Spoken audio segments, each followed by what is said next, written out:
holding steady. All right. Rig it! Get it. Take him out.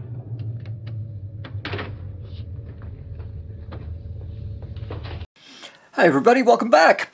I've got a Scharnberg Strauss Model 41 made in 1947, and here's a photo of one of them from Radio Museum, and must admit, never seen one before, not like that anyway. This particular unit had an issue, and it had a short in it, and at about 140 volts of mains the current limiter would light up. So I thought, well, okay, I checked around for an obvious short on the B+, couldn't find anything, so I just opted to swap out all the components, as you can see, and I still had the short there. So I figured, okay, wasn't in the rectifier valve, by the way, because I pulled that out and the short still came up, so I thought it's got to be in a transformer. So I grabbed another tranny and jumpered it in onto the appropriate pins, high tension, 5 volt, 6.3, centre tap, and powered the unit up by the replacement. And of course the original tranny is still in there, and the way I see it, the old one is being energised by the replacement transformer. And of course, yep, you guessed it, as soon as you get to 140 volts, the current limiter came up. So it had to be in one of the windings, secondary windings, so I just disconnected the high tension off my replacement tranny. That's still there, 5 volt, yep, short still there, and of course it ended up being a 6.3 volt. So anyway, transformers out, and I've got my replacement right there. So what I thought I'd show today, and this is really for the newbies, if you, I know I've done a video on transformer replacement, but I thought, hey, this one, if I show you each individual step, it might make it easier. It's always easier to see things happening. So I'm going to use jumper leads in lieu of soldering. I'll do the soldering after, but as you can see, it's all been wired up, extension leads on it, and as I do, I colour code the wires so I know what voltages are coming out of what wires. And let me just get a diagram. I know, can be difficult, but there's a transformer for this particular radio, and there's your input, and our outputs. Of course, we've got HT, or high tension, or high voltage. That's our centre tap, and 5 volts there, 5 volts there, 6.3, 6.3. So nice and easy. And in this case, I've got a 5x3, and it's a really simple little valve, 2 plates, and a cathode heater in one. So they're pins 2 and 8, they're pins 4 and 6 for the plates, and just a simple matter of running one line to that plate, running one line to that plate off your HT, 5 volt goes to pin number 2, the other one goes to pin number 8, and 6.3 off it goes to the filaments and the dial globes. So nice, simple, straightforward arrangement, and can't be much easier. So let's go. So where are we? Okay, you're looking at your 5x3 here, and in this case my green leads are HT, and so there we go, pin 4, pin 6, 5 volts for the rectifier on pins 2. Let's make sure we don't 2 and 8. Let me go to pin 8 first, and then pin 2 without touching anything else, because I've got this bloody resistor capacitor sitting there all in the way. Alright, and what have we got now? 6.3. So that's pretty simple, and that'll be, I do know, I can't remember which pin it is on 6v6, but that'll be the first port of call, and we can see that there's a yellow cable, or yellow wire, I don't know if you can see it there, but anyway, it's just daisy chained up to the next valve, which then goes to the next valve, so I definitely know that's 6.3, so just one wire onto that daisy chain, and the other wire, or the other clip or wire, to the chassis, which is how 6.3's voltage works on these radios. And that leaves one more wire, and that's center tap. And depending on the schematic, on the particular radio and how the schematic shows it, the center tap can either go directly to earth, or it goes to earth. Well, it does always go to earth, either directly or through a resistor. In this case, it's down here by on the negative end of the main cap, and it goes through a small value resistor straight off to earth. Guys, that's it. You've just seen me join it all up, and I've done it a few times, of course, but I'll just fix that up. So, is it going to work? Well, yeah, of course it is. Let's just monitor the filter caps and get, yep. I think you can see it there. Alright, I think I've done it all right, and just checking my jumper leads, making sure none of them are shorting out.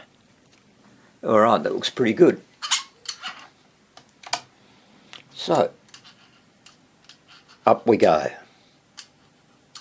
Give it some power.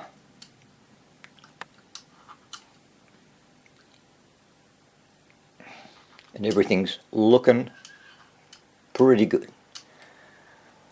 And sorry guys, before I do that, the other issue, I forgot about it. The other issue I had was the output transformer was blown on this unit. So, where's my plate? Sorry, I'm mucking around here, but okay, so white goes to the plate on my 6v6. And my black lead goes to power. Right, now, let's just turn it on. Dial globe's on. Voltage is good. And I've just, man, it's got to happen, doesn't it? Just lost the lead. Off my 5.3, so pins. Yeah, just making sure 1, 2 and 8. Yep, all good. Let's try that again.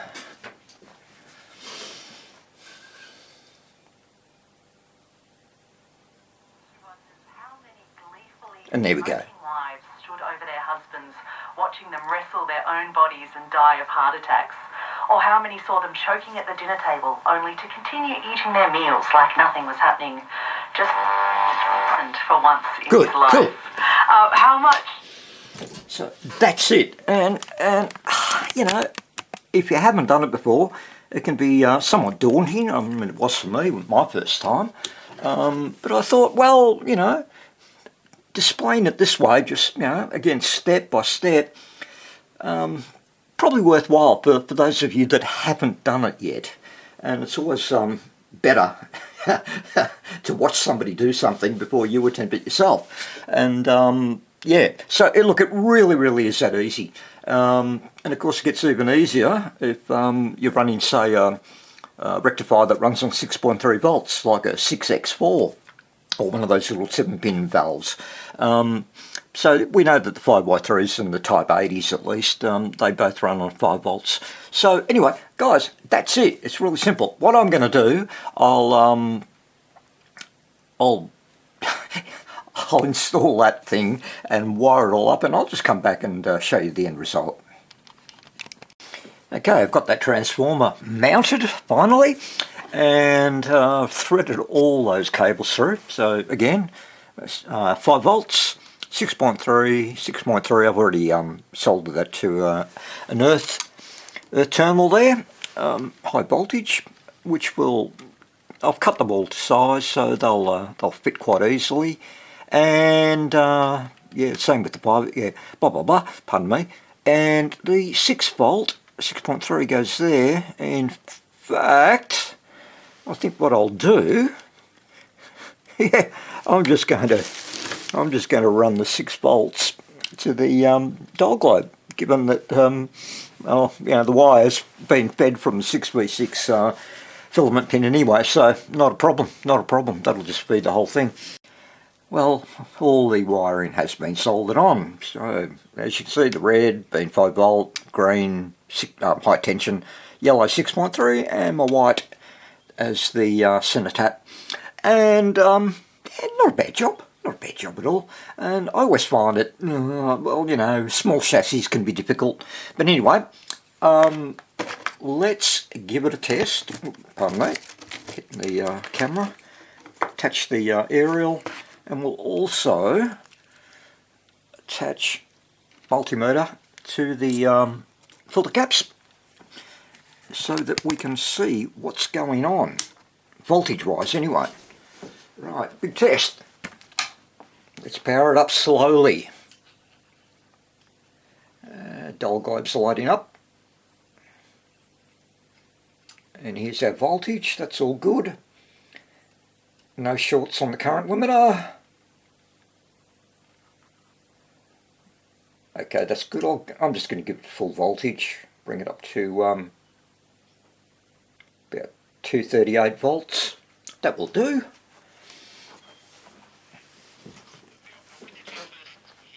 Just wait for this thing to warm up.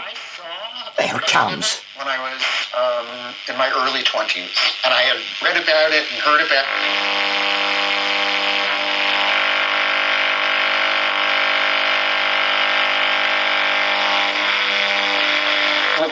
Beautiful things that Beethoven ever wrote, so I was very excited to see it, and I went to see this production, and I thought, all done and dusted. So it's been a fun one. But anyway, I hope you got something out of this. If you haven't changed a transformer before, and what's another tip I can give? Okay, you probably know this is like basic 101 stuff, but counting your pins, numbering, the number of your pins, sorry, not the number, how to count them, find your notch, and count clockwise. 1, 2, 3, 4, 5, 6, 7, 8, always works that way, no matter what valve it is. Oh, except for a Type 80, I can never work out the pins on this. Is only 4, but I normally just buzz out the filament, and then I know the other 2 the plates. And for the little 7 and 9 pin valves, well, there's a gap there, and again, just from the gap, treat that as a notch, and just count clockwise, and there are your pin numbers. So all done. Hope you enjoyed it. Thank you very much for watching, and I will be back very soon. So take care, everybody. Bye bye. Have fun.